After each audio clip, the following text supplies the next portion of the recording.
Recap camp. The mayor and his wife have a child, but it's no ordinary child. The baby is born with completely green skin, and the father is deeply disturbed by this. They quickly realize the child has extraordinary abilities, but instead of being impressed, they are frightened. They name her Elphaba. As Elphaba grows up, her sister Nassaros is the only one who cares for her. They are constantly mistreated by those around them, but Elphaba learns to defend both herself and her sister. Years pass, and it's time for them to go to university. However, their father only sends Nassaros and completely disregards Elphaba. During the freshman orientation, everyone is terrified when they see Elphaba. She explains she's only there to accompany her sister and won't be attending the university herself. There, she meets Glinda, a new student from a very wealthy family. During the welcome ceremony, Madame Morrible, an expert in sorcery, greets all the new students. When it's time to assign rooms, Nassaros goes to her room with the help of a university staff member. But Elphaba becomes furious when she sees her sister being treated as if she were disabled. Her magical powers suddenly activate, causing chaos. Everyone screams and runs away. Nassaros is furious with her sister. Madame Morrible immediately realizes Elphaba's unique talent and decides to officially enroll her in the university.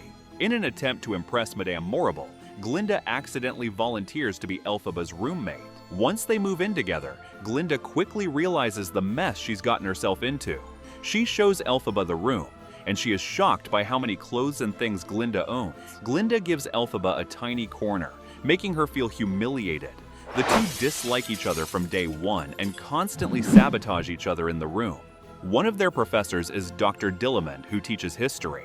He explains that a great drought in the past forced humans to hunt animals for food, greatly reducing the population of animals who once lived peacefully alongside humans.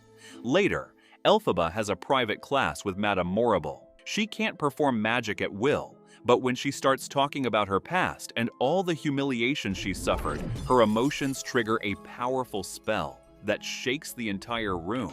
Madame Morrible realizes that Elphaba just needs to learn to control her emotion. That night, on her way back to her room, Elphaba sees Dr. Dillamond sneaking out of the university and secretly follows him. He and other animals are holding a secret meeting. Dr. Dillamond shares troubling news that animals have begun disappearing or being fired from their jobs. It appears the government is quietly planning to eliminate them entirely. Their lives are in danger. They hear footsteps outside, but when Dr. Dillamond realizes it's only Elphaba, he sighs in relief. He asks her to keep what she heard a secret, and she agrees. The next morning, a new student arrives at the university, Prince Firo. Glinda dresses up extravagantly and gives him a warm welcome. She quickly wins his attention. Madame Morrible pulls Glinda aside and invites her to join her magic classes. Glinda thinks she's earned Madame Morrible's trust, but Morrible tells her the idea actually came from her roommate, Elphaba. Glinda feels guilty for what she's done, and the two girls begin to form a close friendship. The next day, during Professor Dillamond's lecture, government agents arrive and arrest him in front of everyone. Elphaba is shocked. A new teacher replaces him and brings a caged lion cub to class. The students are disturbed by the sight of a caged animal. Elphaba casts a spell that knocks everyone unconscious except herself and Firo. The two quickly grab the cub and flee to the forest. Madame Morrible witnesses the empty classroom and instantly realizes Elphaba was behind it. She writes a letter to the Wizard of Oz informing him of what happened. Elphaba and Firo release the cub in a safe place. The next morning, a letter arrives at the university from the Emerald City. It's an invitation for Elphaba to meet the wizard.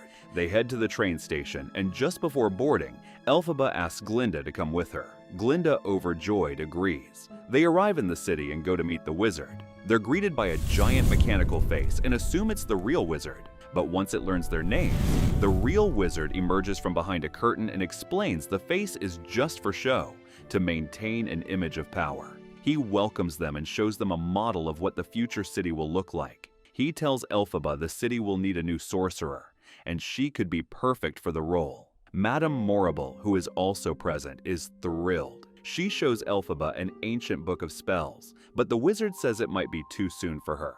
Elphaba insists on trying, wanting to prove herself. The book opens on its own and reveals a spell to her. The wizard explains that his head guard dreams of being able to fly. The book flips pages again, and Elphaba begins to read. Everyone is stunned because the book is in a long-lost language no one else can read. When she finishes the spell, the head guard grows wings and can now fly. But Elphaba notices the wings are hurting him. She asks Madame Morrible how to reverse the spell, but she says it's impossible. Suddenly, they hear noise from the main hall. They rush there to find all the guards affected by the same spell. Elphaba is horrified, but the wizard and Madame Morrible are thrilled. They say the flying monkeys will make perfect spies. Elphaba is stunned.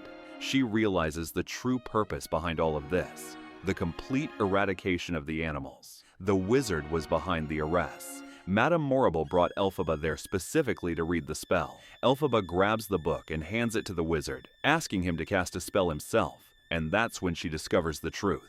The wizard can't do magic at all. Elphaba realizes they needed a scapegoat for all their actions, and now the people will see her as the enemy. She escapes, with Glinda running after her. Madame Morrible immediately orders the guards to capture Elphaba, claiming she is responsible for everything. Elphaba and Glinda become trapped inside the palace. They find a hot air balloon as their only escape. One grabs Glinda, but they manage to fight their way free. The balloon rises quickly, but the guards shut the roof, trapping them. The balloon is damaged and they abandon it. It crashes down on the guards. They flee into another room.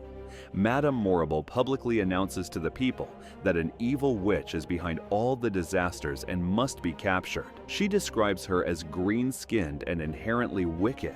Elphaba realizes she's reached the end of the road. Glinda doesn't want to lose her, but Elphaba knows there's no way back. She casts a new spell and creates a flying broom for herself. It's time to say goodbye. Just as the guards enter the room, Elphaba escapes on her broom and disappears forever. Thanks for watching. If you liked the video, you know what to do.